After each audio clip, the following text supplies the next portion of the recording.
Organisations have to start thinking about the type of data that they're going to store. There's been a kind of a tradition of let's capture as much data as we can because one day it might be useful to us.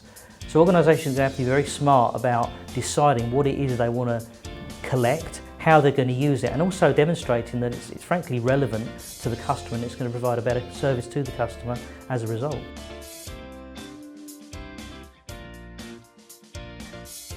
So Simon, I get that obviously with technology now, there's fantastic technology in the marketplace, but how do we get CIOs to actually articulate the business value and sort of drive the value chain within their organisation to make these projects worthwhile? Yeah, you're right. I mean, demonstrating an ROI is always one of the most difficult challenges. Thankfully, we and the technology partners that we work with, have a wealth of data that we can help CIOs show what the ROI is going to be. For instance, tools that will let them say, know how much of their meeting room space is being booked. So therefore, can they reduce their real estate?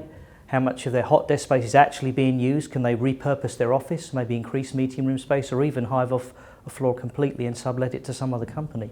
So we've got all the tools that can help them do that. We're seeing that a lot with a lot of our clients actually, that they're starting to reduce their estates, they're starting to have more versatile meeting spaces, more digital environments rather than a workplace.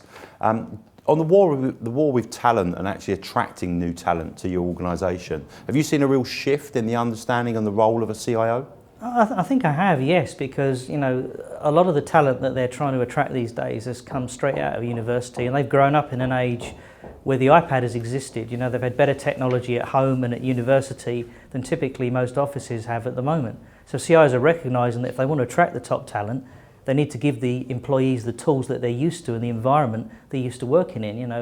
It doesn't help if you come for an interview somewhere, for instance, and you've been working on 4G or Wi-Fi in a coffee shop. You get to the place you're going to go for an interview and suddenly you can't get on the Wi-Fi. It doesn't leave a great impression.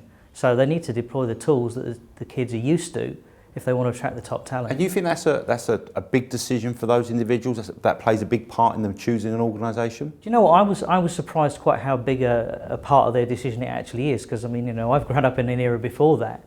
But seeing how they interact with technology, all you have to do is look at the people on the trains and the young people on the trains and around the streets around here to see how many people are constantly engaged with their smartphones. It's how they consume data. Yeah. So anything that prevents them from using that in the manner that they become accustomed to is an inhibitor. Do you think the individuals, these young people coming into these organisations, do you think they're security conscious? Do you think they understand their role in keeping their organisation secure in those types of environments, on trains, in other people's workspaces? Honestly, no, not particularly. We bombard them with information about making sure they change their passwords and being secure, but we were all young once and we don't appreciate sometimes the repercussions of our actions until years later. It's something you learn with age and experience. I think that's where you see this balance between giving the young recruits to an organisation the tools they need to do their job properly, and also having a security regime that doesn't get in the way of that but keeps the organisation safe. And we've got a number of tools that can help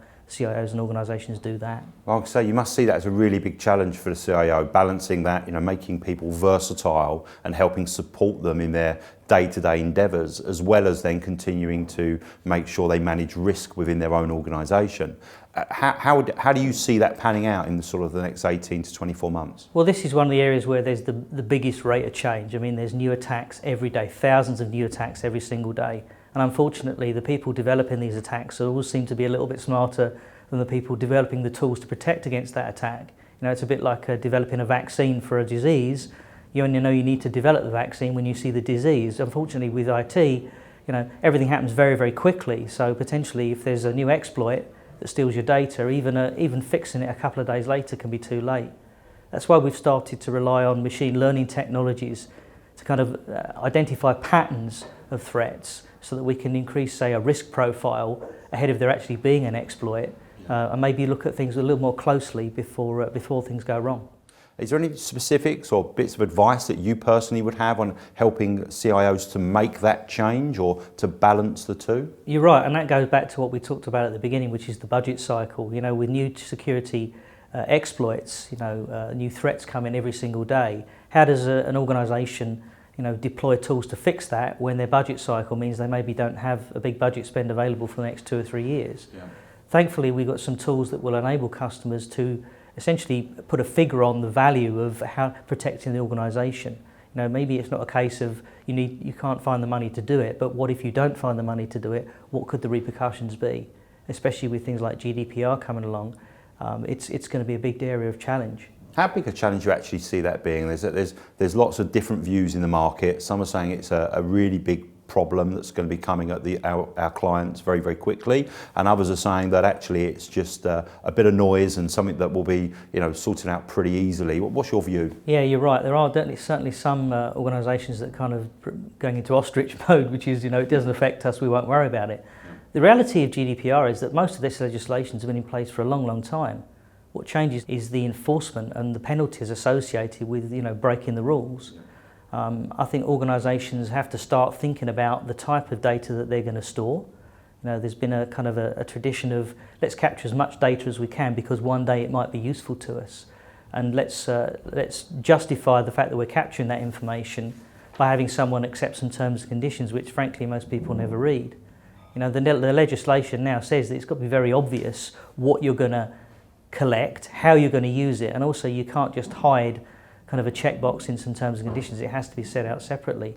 So organisations are going to have to be very smart about deciding what it is they want to collect, how they're going to use it, and also demonstrating that it's frankly relevant to the customer and it's going to provide a better service to the customer as a result. Do you see a lot of those experiences that you've seen in the retail sector coming into the generalist business environment, into financial services, into professional services, to allow sort of content to be shared, to provide a better experience for our staff and our people? Very much so. I mean, retail was the first to adopt analytics. They wanted to know what the footfall was within a shopping mall. They wanted to know how long you stood outside a McDonald's and whether you went in or not.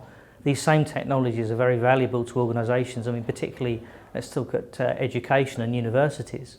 Understanding how people move around the campus is extremely valuable. Knowing where the facilities should be put, like common facilities such as toilets and refectories and things like that. And also, in the event of emergencies, knowing how many people are on campus at any one time and where to direct them away from danger can be very, very important. And again, we can see those same tools being adopted in a corporate environment, knowing that there is a fire or some other threat and you need to evacuate the building, well, knowing how many people are there and directing them to the correct exit away from the danger is a very important thing.